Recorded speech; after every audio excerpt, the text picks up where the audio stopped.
Hi. You know, pundits from sea to shining sea are claiming that number 7 USC's, quote, run of luck is going to come to an end on Saturday up against number 20 Utah. And I think that they do the Trojans a huge disservice. They are claiming the Trojans are lucky. I'm here to tell you why they're just simply a pretty damn good football team.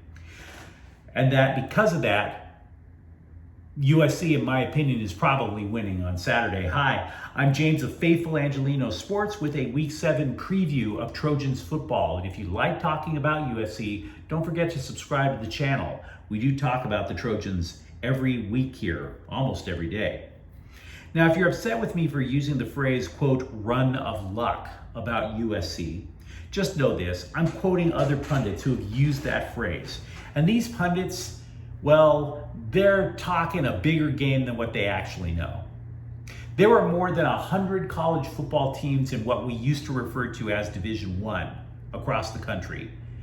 That's one of the reasons why my channel focuses on Southern California teams. It's impossible for me to know the depth chart and the playbook of East Poophead U out in Peoria, Illinois, okay? There's no way I'm gonna know all that stuff, so I don't wanna claim to be an expert on it. But these guys do.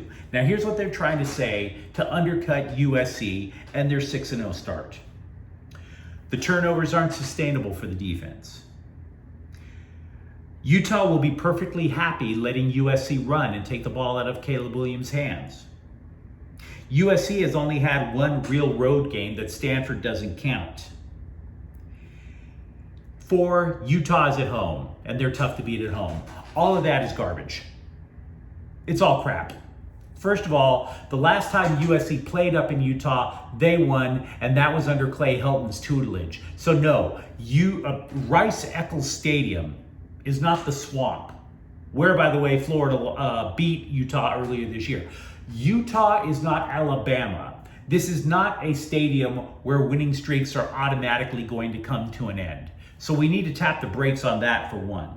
Number 2, the idea of taking the ball out of Caleb Williams' hands and letting USC run the ball belies the fact that Travis Dye has 507 rushing yards for the Trojans this year. For that matter, the Trojans have won in terms of their rushing yards on offense versus the rush defense, the yards that the defense allows. USC has won that battle in every game this year except for the Stanford game. So that doesn't mean anything to me.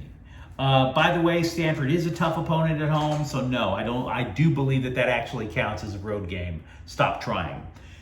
The turnovers, I'm going to tell you why, even if USC doesn't create a bunch of turnovers, why they're still in position to win. But let's take a step back. The one thing Utah does do is run the football, and USC has been susceptible to the run in a number of games. It hasn't cost them yet, but here's why USC is susceptible to the run. Take Washington State last week. Now, like many teams in the Pac-12, the Cougars like to run an air raid offense. There's wide receivers all over the place. It's spread out. UCLA, they don't run an air raid, but they do spread everybody out all over the place to try to open up lanes. Now, here's what the Trojans try to do to account for that. They pull people out of the box. Now, many of you who watch football a lot know what the box is, but I want to explain it to people who do not watch a lot of football. The box is from offensive tackle to offensive tackle with a depth of 5 yards, okay? USC runs a 3-3-5. Now, let's assume for the moment you have Washington State with wide receivers all the way over here, all over there, and what does USC do to counter it? Well, they don't want to lose the big play. So what they will do is they will take a linebacker, have him go out to help out in coverage with an additional wide receiver comes out. That leaves 5 blockers versus 5 defenders. That is an advantage the running back needs to take on every single play that USC defense does that. That is why Washington State was able to run. It's not because USC plays bad defense. It's because USC was saying, we're going to try to take the passing lanes out. And if you run and move the chains that way, we're fine. By the way, that's the exact approach that these pundits are saying that Utah will have to take against USC's offense. So why does it work for Utah but not for USC, right? Or does it work for USC just as well as it does for Utah? Now here's the thing you should know about Utah. Utah doesn't run the air raid. They run a traditional offense. So don't be surprised if Alex Grinch, the defensive coordinator, says cool. And instead of having 3 down linemen and 3 linebackers in the box, don't be surprised if he goes in the opposite direction and starts adding people into the box to try to stop Utah's running game. Alex Grinch is not a stupid man. So no, he's most definitely got that in his mind. Let's add people in the box, he would say, to stop Terrion Thomas, who is Utah's leading rusher with 386 yards, but notice that's fewer yards than what Travis Dye has. And if you think Grinch didn't break down the tape from Utah-UCLA, you're dreaming.